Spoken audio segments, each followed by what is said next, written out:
tal, comunidad de Health Manager? Bienvenidos a un nuevo episodio. En esta ocasión tenemos como invitada a Alejandra Hernández García. Ella es especialista en medicina física y rehabilitación. Nos va a platicar de bebés con riesgo neurológico. ¿Has escuchado hablar de ello? Quédate con nosotros y no olvides suscribirte a nuestro canal para resolver todas esas dudas en distintos temas de la salud. Estás con Health Manager. ¿Qué es el riesgo neurológico?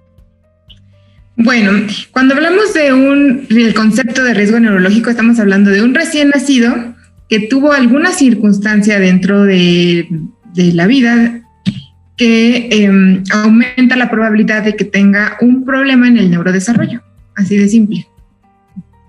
¿Y cuál sería el riesgo por daño neurológico en un bebé?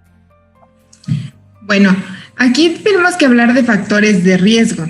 Los factores de riesgo predisponentes para tener este padecimiento, este diagnóstico que es alto riesgo neurológico.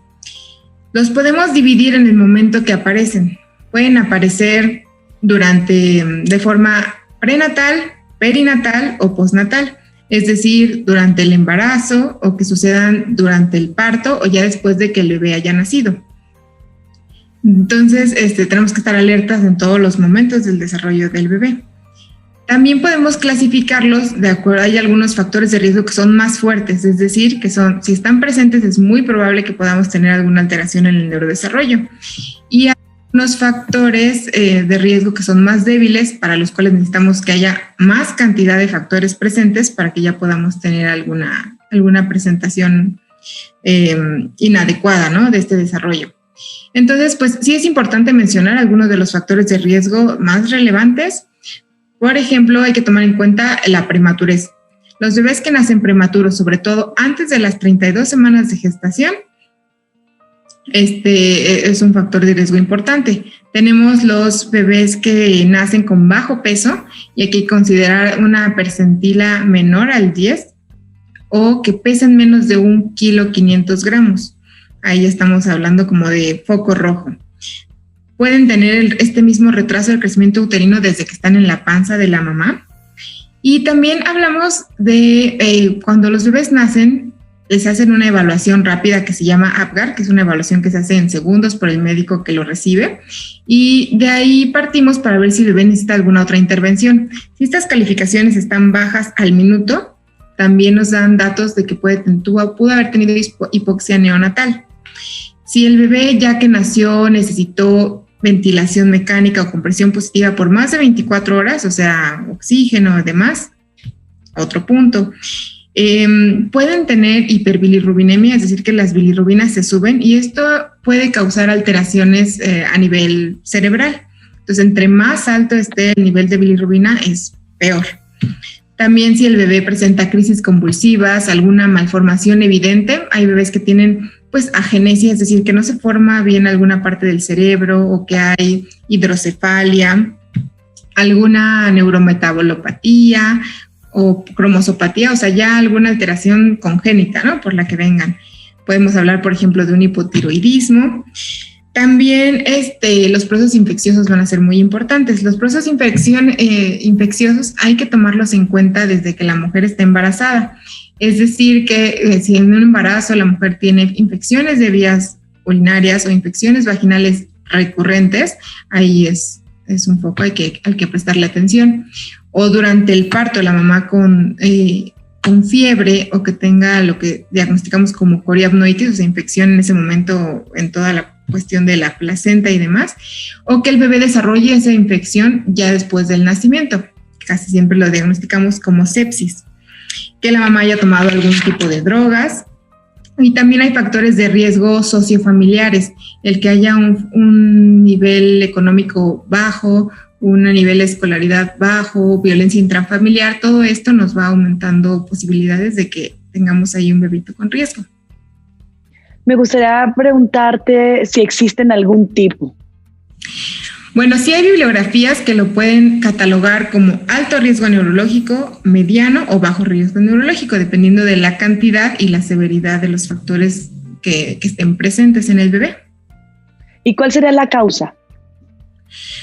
Bueno, la causa como tal es pueden ser como o sea, lo que ya mencionamos dentro de los factores de riesgo. O sea, las causas son estos factores: la prematuriz, el bajo peso, el que ella venga con una alteración congénita, o sea, desde el nacimiento, o que durante el parto haya algo que hizo que el bebé se atorara, no sé, un cordón umbilical, que se distociara el parto y haya tenido hipoxia al momento de nacer. Entonces, todas esas, o sea, no podríamos definir una causa, sino que hay muchas, dependiendo de todos estos factores que desglosamos ahorita de una manera, pues, rápida, ¿no? Doctora, ¿y hay síntomas? ¿Y cuáles serían? Ok, aquí los cuadros clínicos también van a ser muy variables. Hay bebés que pueden hacer y, o sea, es muy sutil los cambios que pueden tener, o sea, es decir, pasan por un bebé normal. Sobre todo los bebés que nacen y, por ejemplo, los dan de alta, el médico no detecta que puede haber alguna situación de riesgo, la mamá se lo lleva a casa y la mamá se da cuenta, lo lleva al médico porque a los 6 meses dice: es que mi bebé no sostiene la cabecita, o ya tiene 9 meses y mi bebé no se sienta. Entonces, ese retraso en el desarrollo psicomotor ya le llama la atención a la mamá. Y es mucho más común que le llame la atención a las mujeres que ya han tenido otros hijos, porque dicen: es que mi hijo, el anterior, no hacía esto. Entonces, todo eso son, digamos, cuadro clínico o signos que llaman la atención. También hay que, o sea, ser como observadores en el bebé. Hay que valorar la calidad y la cantidad de movimiento que él tiene. O sea, obviamente no le pedimos mucho, no le exigimos mucho a un bebé en cuanto haga, pero hay bebés que de plano pueden estar totalmente silenciosos sin ningún movimiento, o al contrario, tengan algún movimiento repetitivo, constante o extraño que nos llame la atención. También la postura que él llega a tener es, pues, importante. Hay bebés que llegan a tener espasticidad, o sea, que estén como muy duritos. Entonces, es que lo siento muy durito, o al contrario, lo siento muy aguado. Cuando están muy duritos llegan a tener posturas anormales, que por ejemplo llamamos el patrón en tijera, que es cuando hacen las piernas como juntas, o el pie en equino, que lo tienen así como hacia abajo, flexionando todo, o semiflexión de los codos, de las muñecas, las manos empuñadas, el atrapamiento del pulgar y que casi no abre las manos. Todos estos son datos, pues, que observamos. Ya si hablamos de algo más específico, por ejemplo, una crisis convulsiva, pues ya es algo más evidente. O si el bebé tiene hidrocefalia, que es cuando hay algún aumento del líquido cefalorraquídeo, pues tienen un perímetro cefálico mayor y son cosas evidentes, pero va a ser igual muy variable. ¿Y cómo pueden saber ustedes, los médicos, que los bebés están presentando este tipo de riesgos? Ok, pues esto es muy importante porque lo que nos importa a los médicos que valoramos, o sea, que damos seguimiento a estos bebés, es la identificación precoz de los niños que pueden tener alguna situación de riesgo. ¿Para qué? Para poder llevar a cabo intervenciones tempranas que nos permitan favorecer la evolución de estos niños. Entonces, aquí estamos hablando de que nosotros necesitamos hacer la valoración clínica, o sea, es muy importante. Evaluamos el desarrollo psicomotor en 5 áreas principales, que es el motor grueso, que es el que el niño se siente, camine, gatee; el motor fino, que es más uso de manitas, pincitas; el seguimiento visual; el área cognitiva, que sería la tercera, que es toda esa cuestión de aprendizaje, como inteligencia; el área del lenguaje y el área de actividades de la vida diaria, o sea, que tanto el niño ya tiene que estar haciendo cosas de acuerdo a su edad. Entonces, hay que valorar todo ese aspecto. Cuando son muy chiquitos, pues, como dije, nuevamente no le pedimos mucho, pero conforme va creciendo, vamos valorando más. Y, por ejemplo, en el aspecto cognitivo ya podemos ver, pues, que hay alteraciones en el aprendizaje o en el comportamiento, interacción con sus amiguitos, pues, la interacción social. Pero es muy importante, pues, que tengamos a la mano todos estos estudios de tamizaje. Por ejemplo, los bebés de cajón se les hace un tamiz visual, un tamiz auditivo, un tamiz metabólico para poder detectar alguna alteración. Les podemos mandar a hacer resonancia magnética, tomografía, electroencefalograma, potenciales. Hay muchos estudios que, pues, ya vamos a individualizar, depende a quién tengamos alguna sospecha o que queramos ir revisando. También hay que estar valorando, pues, el crecimiento, ¿no? Si va creciendo bien el perímetro cefálico y demás. La cuestión también de usar herramientas de evaluación va a ser muy importante, porque en los últimos años ha habido, la verdad, avances importantes en cuanto a estas herramientas y hay algunas como por ejemplo amieltizón y Dobowitz, que se llaman, que podemos utilizarlas desde que están, pues, o sea, desde que son bebitos y nos ayudan a hacer esta evaluación neurológica desde etapas neonatales tempranas. Hay otras escalas muy importantes como los movimientos generales de Prechtel. Estos movimientos generales de Prechtel realmente son algo como muy fascinante porque es una herramienta clínica que nos permite a nosotros evaluar todo el sistema nervioso por medio de ver los movimientos que tiene el bebé. Entonces, simplemente ponerlo y ver los movimientos que tiene. Y los movimientos ya se ha visto que se relacionan directamente con cómo va teniendo todo este desarrollo neurológico. Entonces, esto ha sido, o sea, muy importante porque nos permite valorar a los niños desde, o sea, prematuros, desde que tienen días, semanas de nacidos y darnos cuenta de cuáles podrían tener alguna alteración. Esto es importante porque antes, te hablo de los 80s, 90s, realmente el diagnosticar a un niño con parálisis cerebral a los 2 años, si bien nos iba, era, o sea, como algo ya bueno, ya de ganancia. Y ahorita ya podemos diagnosticar un alto riesgo de tener parálisis cerebral desde que el niño tiene menos de 6 meses. Entonces es algo, pues, muy importante hoy en día. Hay otras escalas como la escala de Hammersmith, que también evalúa toda esta cuestión del desarrollo. Hay escalas también cognitivas y de aprendizaje, que hay algunas que las hace más el personal de psicología, todo el área de psicología, como las escalas de Bailey. Y, por ejemplo, hay escalas como más, o sea, que van más hacia algún tipo de patología, por ejemplo, el autismo, que está el M-Chat. Y aquí, ¿qué es lo importante? Que se han hecho muchos estudios que ya empiezan a ver que si yo relaciono tanto los movimientos generales con una resonancia magnética, la sensibilidad para yo hacer el diagnóstico de parálisis cerebral en un niño es muy alta, es del 98%, desde etapas muy tempranas.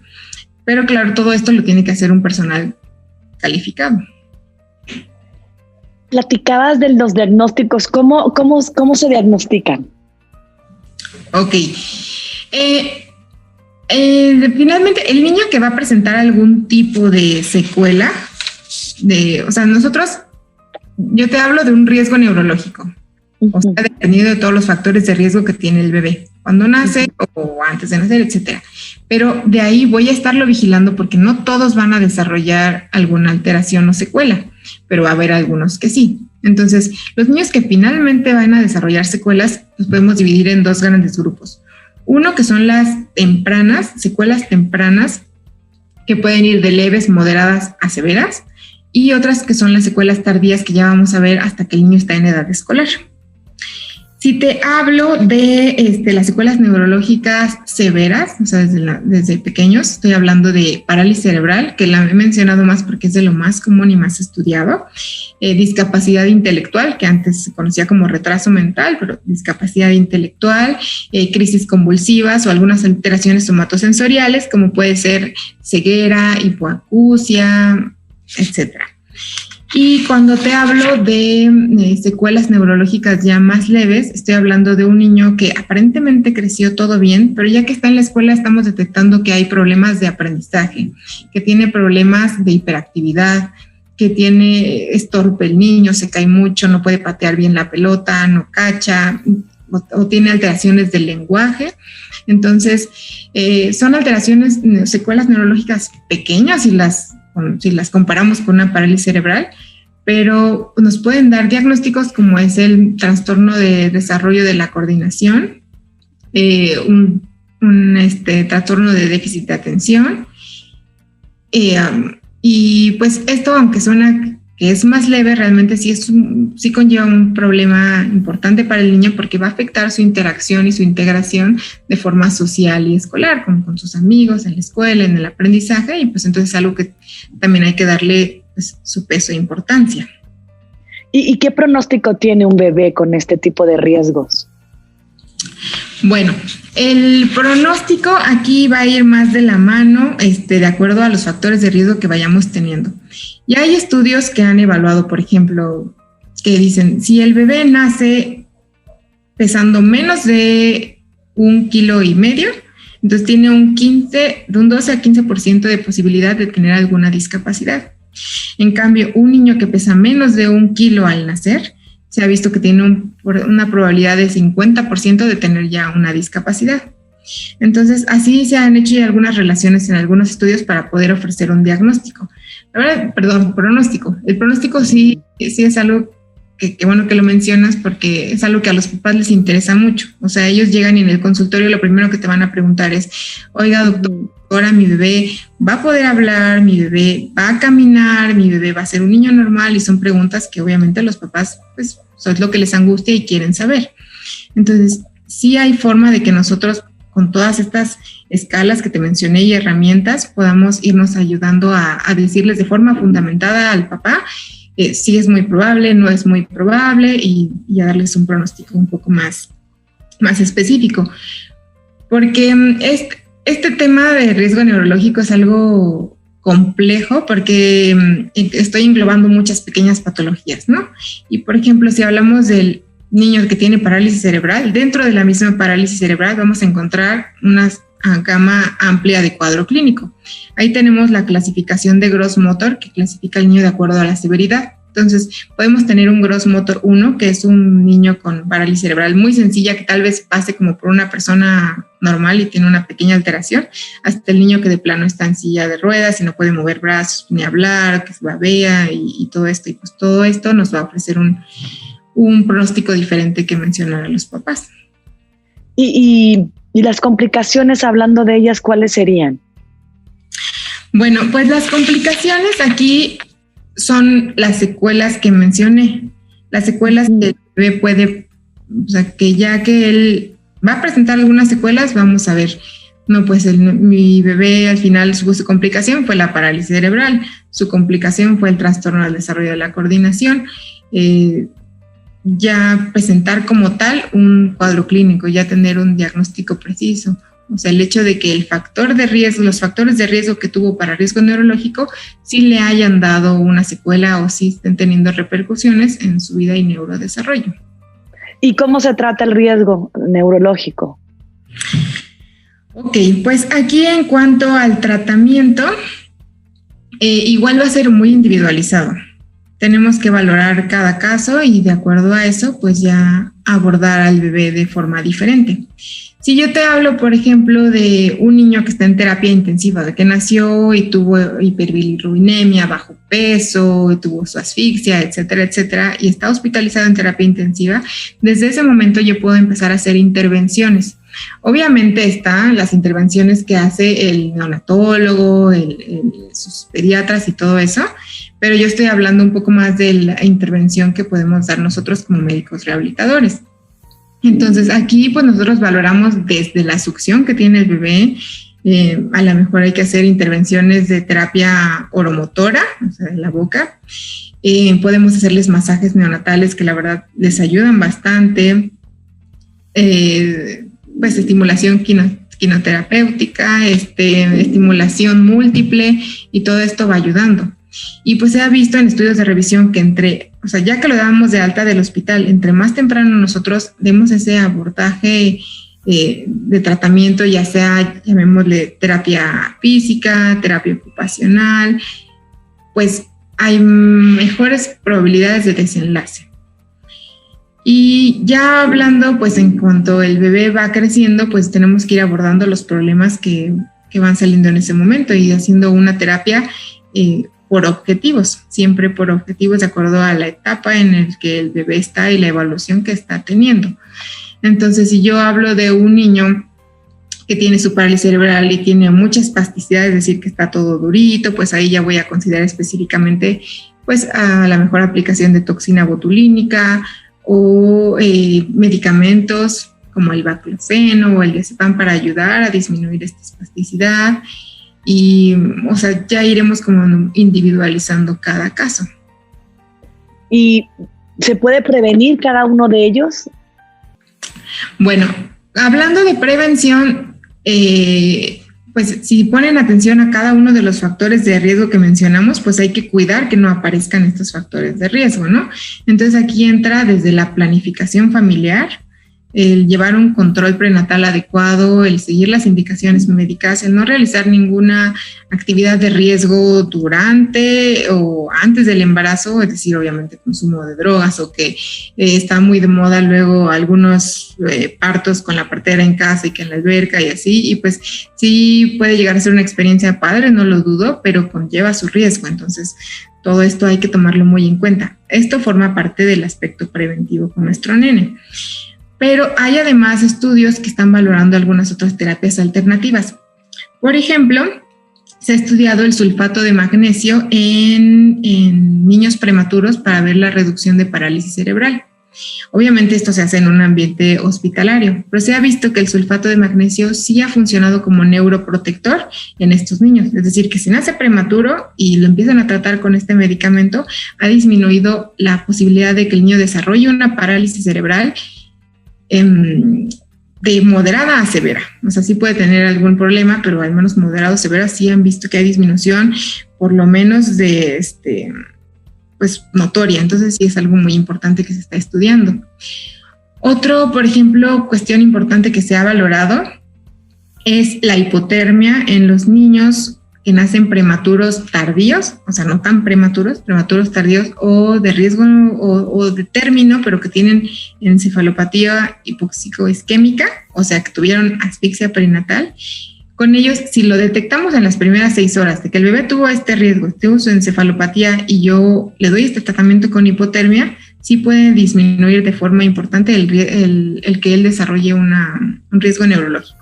Entonces, obviamente estas dos terapéuticas que menciono ahorita en ejemplos no están en todos los hospitales, no están en todos los países, pero sí se están estudiando y van a ser pues algo importante próximamente para todo este aspecto preventivo. ¿Dónde se puede recibir apoyo, información, atención, todo eso? Bueno, pues depende en la etapa en la que la estemos buscando. Si ustedes están buscando un embarazo, pues hay que acercarse a su médico familiar, a su ginecólogo para ver todo ese aspecto de la planificación familiar, para llevarlo todo de la forma más adecuada. Si ya tuvieron su bebé, pues igual, si tienen confianza con su pediatra, él sabrá dónde acercarse. Pero sí los invito a que busquen un médico rehabilitador que esté cerca de su localidad, quien es que los puede orientar de forma muy adecuada en todo precisamente en este tema de riesgo neurológico. Doctora, ¿algo que se me esté escapando que nos pueda compartir? Bueno, sí, es importante mencionar que pues a veces nos preguntan si se puede revertir, por ejemplo, ¿no? Entonces, es importante mencionar que parte del tratamiento es para aminorar un poquito las complicaciones o para disminuir las secuelas, pero ya que se establece un daño, ya es permanente, ya no podemos revertirlo. Esto es algo muy importante que hay que tener en cuenta. Y la otra cuestión importante es que estos bebés de riesgo neurológico tienen que ser tratados de forma multidisciplinaria. Entonces realmente es un equipo muy importante y que se hace desde ortopedistas, oftalmólogos, el médico en comunicación humana y otras áreas de la salud como son la terapia física, terapia ocupacional, psicología, que forman pues este equipo multidisciplinario junto con nosotros en rehabilitación para poder llevar adelante a estos nenes. Muchísimas gracias, doctora, por estar formando parte de esta comunidad de Health Manager. Muchas gracias por la invitación. Gracias, doctora Alejandra Hernández García, por formar parte de nuestra comunidad y ayudarnos a llevar más información de valor a las familias. No olvides suscribirte a nuestro canal y compartir este episodio si encontraste lo que estabas buscando.